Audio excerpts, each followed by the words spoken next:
Olá pessoal, estamos aqui em mais uma edição do nosso programa Momento Saúde e hoje com um convidado muito importante, nosso parceiro, Dr. Renan Lemos, médico urologista, para a gente falar sobre um assunto super atual, onde nós estamos abordando bastante neste mês de novembro, né? Onde a gente apoia a campanha Novembro Azul. Então hoje a gente vai estar trazendo essas questões, né, sobre próstata, câncer de próstata e um pouco mais. Seja muito bem-vindo, doutor, ao nosso espaço. Obrigado, eu que agradeço o convite. Bom, então vamos fazendo as perguntinhas para a gente entender um pouquinho mais desse assunto. Bom, doutor, vamos começar então para a gente entender aonde se localiza a próstata e qual é a sua função. Certo. Então, a próstata é uma glândula, né, que fica na região da pelve masculina e ela fica alojada entre a bexiga e o canal da uretra, né? E tem a função principal de produzir o líquido espermático, né? Então 70% do sêmen é produzido pela próstata, né? Então a nutrição dos espermatozoides depende desse líquido prostático. Olha, e falando agora sobre o Novembro Azul, o que seria o câncer de próstata e quais são os sintomas dele? Certo, então câncer, né, é uma palavra que quer dizer tumor maligno, né? Então é um crescimento anormal das células daquele órgão. Então, se referindo à próstata, né, seria esse crescimento anormal. E todo câncer ele pode produzir células que se espalham para o corpo, né, que a gente chama de metástase, né? Por exemplo, existem tumores benignos que são crescimentos anormais, mas eles não produzem células para o resto do corpo. Eles ficam só naquela região. Então, o câncer de próstata vai ter essa característica, né, de principalmente poder mandar células para os ossos e para outros órgãos, como o fígado e pulmão. Certo. E quem tem esse tipo de câncer costuma sentir dor? Pois é, infelizmente o câncer de próstata, ele traz sintomas só quando já está muito avançado, né? Então, as lesões nos ossos, né, e tu ter dor no corpo, ou anemia, por exemplo, já são sinais que a doença está muito avançada, né, e já, infelizmente, necessita de terapia paliativa, né? Então, por isso da nossa preocupação, né, porque a gente precisa tentar entender a doença e diagnosticar precocemente para tu poder fazer um tratamento correto, né, para o paciente ter mais chances de cura, né? Certo. E para esse paciente que já está com esse câncer mais avançado, aonde que fica localizada a dor deste câncer? Aí geralmente são nas articulações, né? Pode ter dor nos joelhos, cotovelos, dor nas costelas e dor na coluna vertebral, né? Que é onde geralmente a lesão vai se espalhar, né?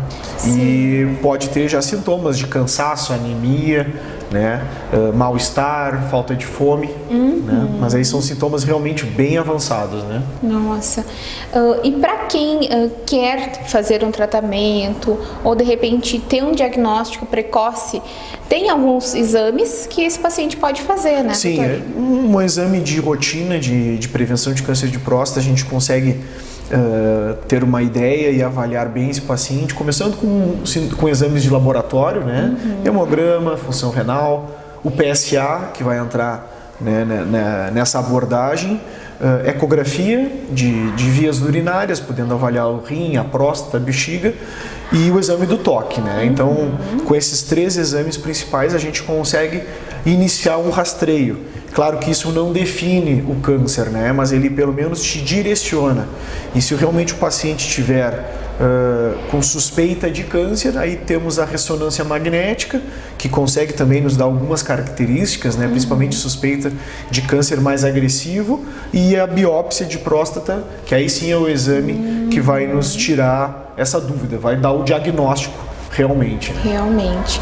E quais são os sinais que a próstata pode dar para esse paciente manter um cuidado maior? Tá. Os sintomas da próstata, de câncer de próstata direcionados, são os mesmos de outras doenças da próstata, né? Então tu pode ter ardência para urinar, tu pode ter sangramento na urina, certo? Se o câncer realmente estiver mais avançado, ele vai ter compressão do intestino, né? Então tu pode ter problemas de constipação. Mas como eu disse, quando tem sintomas do câncer de próstata é porque realmente ele está muito avançado. né? E aí já nos dificulta muito para fazer o tratamento, né? Então, como são sintomas semelhantes às outras doenças da próstata, como a hiperplasia benigna, que é o inchaço, né? Que é a doença mais comum. Então, o paciente com sintomas tem que procurar o urologista, para o urologista tentar fazer essa diferenciação, né? Claro. E a partir de qual idade o homem já tem que ter esses cuidados mais precoces, assim, para se saber um diagnóstico? A Sociedade de Urologia Brasileira, ela pede para todos os homens a partir de 50 anos começarem o seu rastreio, né? Fazerem exames, uma consulta, toque retal. Pacientes com fator de risco, como ser raça negra e ter histórico na família, necessitam iniciar com menos, né? Aí seria o ideal com 45 anos. Claro que isso é uma questão individualizada, né? Por exemplo, se chegar um paciente com 40 anos no meu consultório e, doutor, eu quero fazer o rastreio, a gente vai fazer. Né? Não é porque tem que ter uma idade. Isso é uma indicação da sociedade. A gente não quer que nenhum paciente acima de 50 anos não faça. Né? Mas se chegar antes, a gente vai conversar, vai fazer talvez o exame do PSA. Se o exame do PSA vier ok, a gente pode adiar o exame do toque, mas isso para pacientes mais jovens. Né? A partir de 50 anos, né, de uma forma geral, aí deve-se fazer todos os exames. Todos os exames. Até mesmo por ser um fator hereditário, muitas vezes, né, doutor? Sim, o fator hereditário é um dos principais, né? Então, tu ter um histórico na família, como pai, avô, tio, irmão, aumenta muito a chance, porque isso são variações dos genes, né? Então, se o teu pai teve um câncer de próstata, a chance de tu ter é maior. Por exemplo, irmãos gêmeos, né? Se um tem, o outro tem 9 vezes mais chance de ter só por causa da questão hereditária. A questão do tabagismo também aumenta o fator de risco, e obesidade também, de uma forma menor, mas também contribui para aumentar a chance. E quais são as causas dessa doença? Infelizmente não temos, né? A gente sabe que realmente tem um componente genético, ou seja, então são alterações nos genes, né? E isso vem de nascença, tá? Tu também a raça, né? Tu não consegue escolher também, né? Então aumenta o fator de risco. Então realmente não existe uma causa completamente definida, porque senão a gente conseguiria mudar essa causa também e diminuir o número de câncer de próstata. Então, infelizmente, isso a gente ainda não existe, né? Que a gente consiga definir. Talvez aí com a ciência no futuro se descubra exatamente o gene que causa o câncer de próstata e tu possa modificar de alguma forma, né? Antes do nascimento da criança. Mas eu acredito que isso vai demorar muito. Então, como não existe como a gente não ter o câncer, o que a gente tem que fazer? Tentar descobrir no início, né? Para aí sim poder fazer algum tratamento. Tratamento. Né? E falando em tratamento, quais são os tipos de tratamentos que essa pessoa pode ter? É importante a gente saber que o câncer de próstata, ele é muito variável, certo? Existe uma classificação de risco, né, que vai de 6 a 10. 6 é o mais leve e o 10 é o mais grave, tá? O câncer de próstata grau 6, dependendo do caso, tu não faz nenhum tratamento. E isso não existe em nenhuma outra, especialidade, em nenhum outro... Imagina, doutor, eu tenho câncer, que tratamento fez? Nenhum. Isso existe, porque ele é muito indolente. A chance dele causar alguma coisa naquele paciente nos próximos 10 anos é praticamente zero. Então, por exemplo, se a gente descobrir um câncer de próstata em alguém com 70 anos que seja grau 6, possivelmente a gente não vai indicar tratamento. A gente vai acompanhar. Aí a gente chama de vigilância ativa, tá? Acompanhamento. Bom, se o tumor for grau 7 para cima, aí nós temos que avaliar a idade e se o paciente tem condições de cirurgia, por exemplo. Aí existe a cirurgia chamada prostatectomia radical. Tu faz a retirada da próstata inteira e das ínguas, que são os linfonodos, né? Sim. Existe também a radioterapia, tá? Que também é um ótimo tratamento. Também, se diagnosticado precocemente, tem uma chance de quase 90% de cura, semelhante à cirurgia. E dependendo do caso, se o câncer for um pouco mais agressivo e mais avançado, tu pode fazer os 2 procedimentos. Tu pode fazer a cirurgia no primeiro momento e depois tu pode complementar com a radioterapia.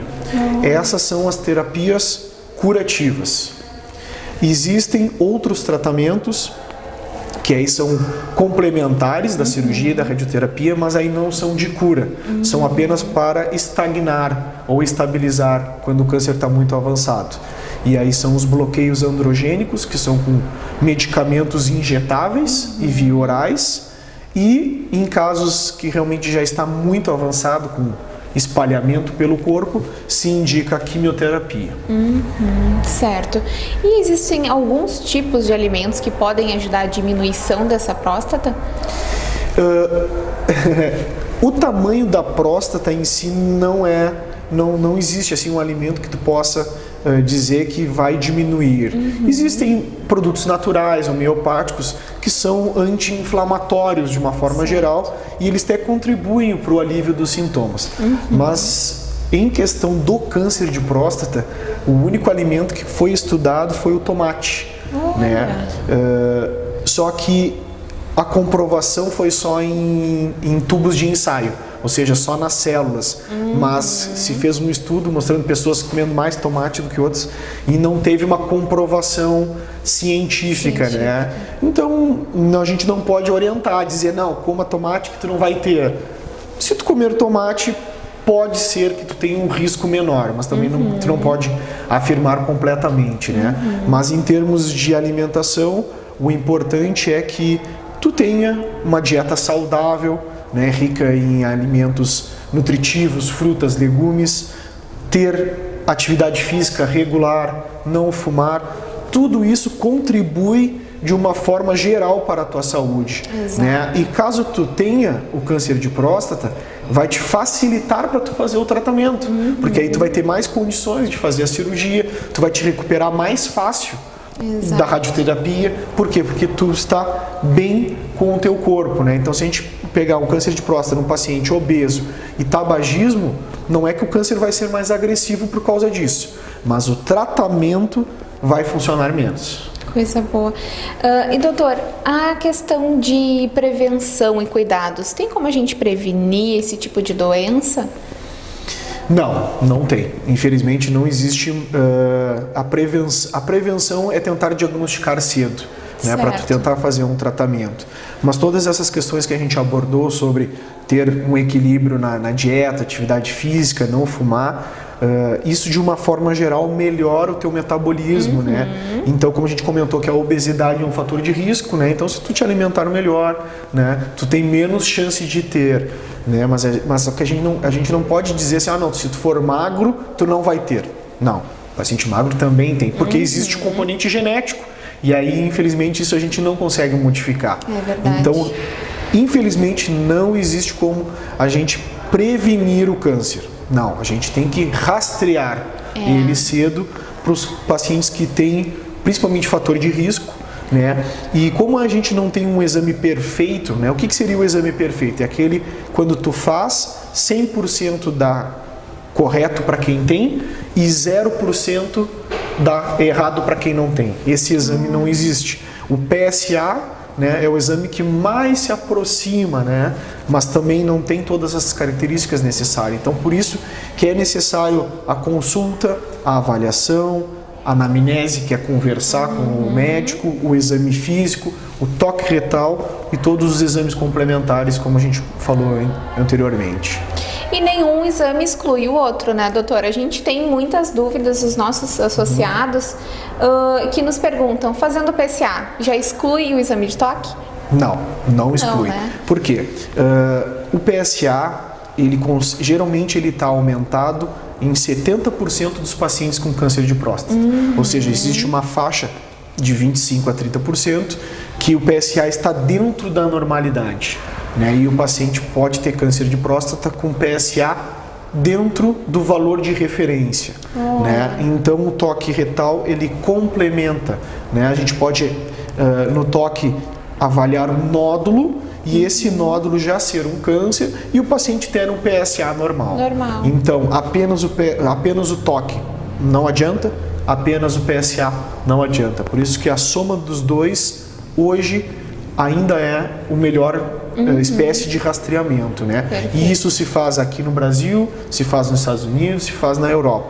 Ainda não temos um exame perfeito, né? Que a gente possa dizer, ó, fiz aquele exame no sangue, deu positivo, eu tenho câncer.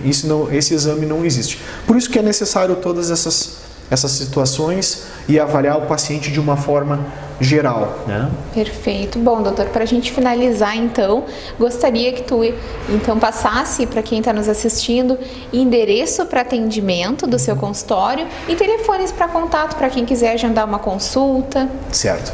Então, meu consultório fica na Rua Luiza Maranich, 614, junto ao prédio do exame, laboratório.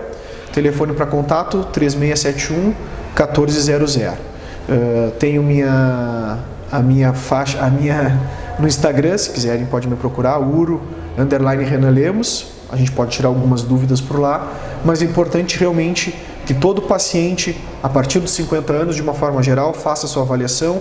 E eu também faço um pedido às mulheres e mães, né, que muitas vezes o homem possui esse preconceito, né, e que se acha como se fosse uma pessoa que nunca vai ficar doente, né? É verdade. Então, a mulher, como sempre, vai ter um papel muito importante em trazer o homem para a consulta, né? É verdade. E isso sim é importante nós falarmos, né? Isso mesmo. Então, doutor, gostaria de agradecer todas essas informações que tu veio passar para nós. Espero que quem esteja em casa fique atento, né? E é verdade, é bem isso, que a mulher esteja mais próxima do seu esposo para levar, fazer esses exames periodicamente, porque é muito importante. E para os nossos associados, o doutor Renan Lemos é nosso parceiro. Quem também quiser entrar em contato conosco para agendar uma consulta, nós estaremos passando todos os contatos do doutor. Obrigada, doutor. Eu que agradeço. E a vocês que nos assistem, muito obrigada pela sua audiência.